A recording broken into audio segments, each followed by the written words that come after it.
Hi everyone, welcome back to my channel. My name is Mansi and I hope you all are keeping well.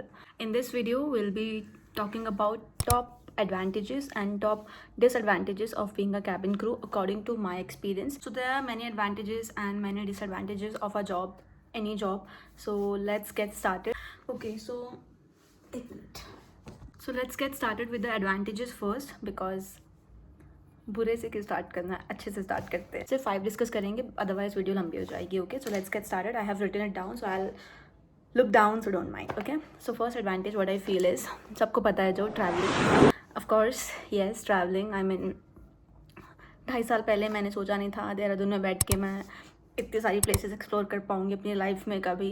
Because अगर आप corporate job में हो तो आप एक trip 1 साल में प्लान करते हो और हम लोग 1 महीने में 3-4-5-6 ट्रिप्स करके आ जाते हैं. तो या travel is the biggest advantage of being a crew. Plus अगर आपको अपने किसी वेकेशन पे जाना है या ट्रिप पे जाना है, so you don't have to worry about your flight का खर्चा because company pays for that. Not full free ticket I would say, पर हाँ मैं 4,000 रुपये में दुबई, मॉरिशस जा सकती हूँ, बाली भी. ठीक है, तो या बहुत कम अमाउंट हमें पे करना होता है. Just the airport taxes we have to pay and rest our ticket is free. So this is the first and major advantage which I feel a crew have.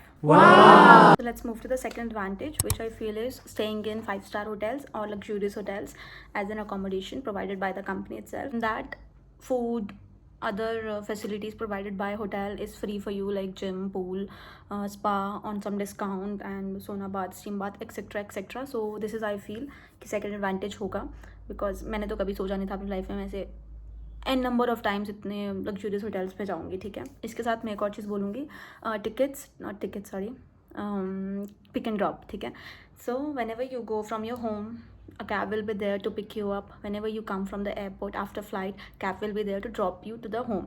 So this is a security factor which I feel is very nice, and किसी और job में मैंने देखा नहीं होता है. तो I feel this is the second advantage which we get. Okay, the third major advantage according to me is personality development. I mean you grow as a person, you gain confidence. I mean आपको फ़र्क नहीं पड़ेगा फिर आप किससे बात कर रहे हो. पर्सनल ग्रोथ और सॉफ्ट स्किल्स होना बहुत ज़रूरी है. Doesn't matter which profession are you in, उससे ना इंसान अलग ही लगता है. तो this is what I feel, ये करियर आपको ऐसा बना देता है कि आपके अंदर बहुत कॉन्फिडेंस आ जाता है. तो yeah this is the third advantage, because पैसा कमाना ही सब कुछ नहीं होता है. Moving forward with the fourth advantage which I feel is you don't have to deal with same colleagues every day. Yes, so बहुत बड़ा फैक्टर है यार ये. आई मीन सपोज़ आप किसी के साथ काम कर रहे हो, आपकी टीम है, आपको आपका मैनेजर नहीं पसंद, आपको कोई कलीग है स्पेसिफिकली वो नहीं पसंद, अगर आप कॉलेज में हो तो आपको कोई टीचर नहीं पसंद या फिर कोई आपका क्लासमेट है, व्हाटएवर आपको नहीं पसंद, तो आपको रोज़ रोज़ की शक्ल देखने की ज़रूरत नहीं है. मेंटल पीस सबसे इंपॉर्टेंट है, मेंटल पीस. तो हाँ ये होता है. तो सपोज़ आज मैं किसी सेट ऑफ क्रू के साथ फ्लाई कर रही हूँ तो डजंट मीन कि मुझे कल भी उनके साथ फ्लाई करना है. कल से मेरा सेट ऑफ क्रू चेंज होगा इतना. So fifth advantage which I feel is salary and allowance. So I think aviation pays handsome salary to the cabin crew members. I will make a separate video. As a fresher you will get nice salary, this is for sure. And second is allowance. So suppose आप international कहीं गए हो, suppose you are in Dubai and उधर आपको एक तो five-star hotel मिल रहा है, खाना मिल रहा है, प्लस आपको पैसे ही मिल रहे हैं कि जाओ शॉपिंग करो उड़ाओ, तो और क्या चाहिए. ठीक है, तो अलाउंस. तो ये थे total 5 advantage which I feel एक कैबिन क्रू को. Now let's discuss about the disadvantages of being a cabin crew member. So the first is sleeping patterns. So if you are in aviation field, forget about रात की नींद, because आपकी duty timings ऐसी होगी कि आपको हमेशा रात की नींद नहीं मिलेगी. आप दिन में सो रहे हो, रात को सो रहे हो, यू नेवर नो. सो ये सबसे बेकार चीज़ लगती है मुझे एविएशन की, सबसे बेकार. रात को फ्लाइट्स करनी ही क्यों है, नहीं करनी चाहिए, सबको सोने दो भाई. अच्छा, सेकंड होता है no fix hours of duty. I mean ऐसा नहीं बोलूँगी हमेशा ऐसा होता है, पर कभी आप 4 घंटे की ड्यूटी कर रहे हो विच इज़ गुड, कभी आप 8 घंटे की, 12 घंटे की कर रहे हो, और कभी कभी डिले विले होता है तो उससे ऊपर भी चला जाता है. तो विच आई फील इज़ नहीं होना चाहिए. ठीक है, पर ये डिसएडवांटेज है सबसे पहला जो मुझे लगता है. नींद मेरे को बहुत प्यारी है, इसलिए मुझे ये सबसे बड़ा डिसएडवांटेज लगता है. ठीक है, second is forget about Saturday Sunday, say bye bye to them, because no fix day offs. कभी आपको मंडे को मिल रहा है, कभी ट्यूसडे को मिल रहा है, कभी संडे को भी मिल जाता है, पर नॉट फिक्स्ड. लाइक आप लोग का तो फिक्स रहता है ना, कॉर्पोरेट वालों का मंडे टू फ्राइडे काम करो, उसके बाद सैटरडे संडे ऑफ। हमारा ऐसा नहीं रहता है, we get 7 to 8 offs in a month but then not fix. Major thing, festivals पे भी छुट्टी नहीं मिलती है, ठीक है। अगर आपने अपनी छुट्टी जो पेड लीव्स होती हैं वो बचा के आप गए हो तो अलग है, पर सबको नहीं मिलती है, ठीक है। तो आप कैसा लगेगा, दिवाली पे फ्लाई कर रहे हो, होली पे फ्लाई कर रहे हो, ईद पे फ्लाई कर रहे हो, क्रिसमस पे फ्लाई कर रहे हो, न्यू ईयर वो क्या होता है। सो ये भी सबसे बड़ा डिसएडवांटेज है कि फेस्टिवल्स पे छुट्टी नहीं मिलती है, काम करना पड़ता है, okay. Third disadvantage is your skin problems and health issues. Skin problems, बहुत मेकअप लगाना पड़ता है जिसकी वजह से स्किन ख़राब हो जाती है। रोज़ रोज़ अब वही कर रहे हो ना, तो ठीक है। तो first is skin problem, second is health issues.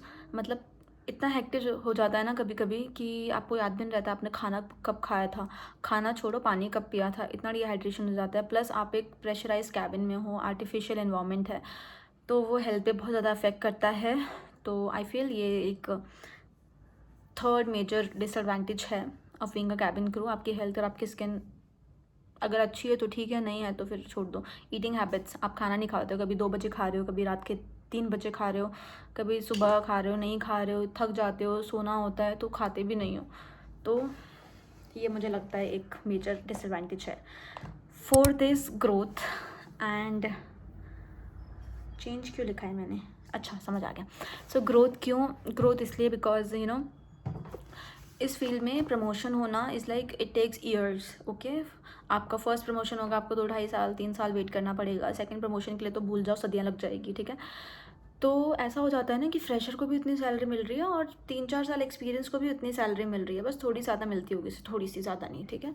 तो there is no growth opportunities and if you want to switch your career, ये एक्सपीरियंस आपका कहीं पे वैलिड होगा नहीं except from the hospitality sector. So this is what I feel कि growth एक important factor है सभी की लाइफ में, पर यहाँ पे ये करियर लैक कर जाता है, ठीक है। एंड लास्ट जो डिसएडवांटेज है, ये मेरा पर्सनल फियर है मेरी लाइफ का। सो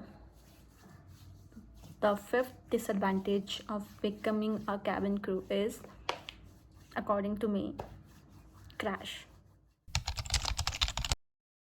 सो if you like this video, please please please consider subscribing to my channel. आप मुझे बताना आपको और क्या क्या लगता है कि एडवांटेज या डिसएडवांटेज हो सकता है क्रू की लाइफ का in the comment section please, and I will see you in another video super soon.